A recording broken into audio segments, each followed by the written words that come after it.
The Indian Air Force today organized an air show over Umiam Lake. Fighters, jet like Rafale and others performed breathtaking maneuvers for the audience.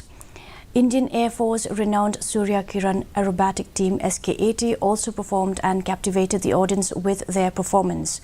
Governor Phagu Chauhan and Chief Minister Conrad K. Sangma was present in the event. Chief Minister Conrad K. Sangma, who also watched the show, said that a lot of work is being done to increase the representation of local youths in the armed forces, including the Indian Air Force.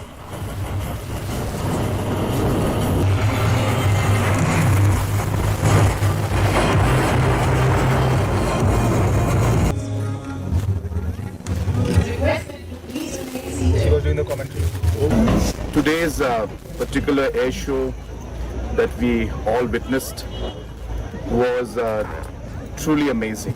I have no other word but to express so much of happiness to see this air show today, and I really would like to take this opportunity to say how proud I am of our Air Force and all our pilots and all the officials in the Air Force. And today's show has really demonstrated the kind of capability and the kind of skill that our Air Force has. It is second to none.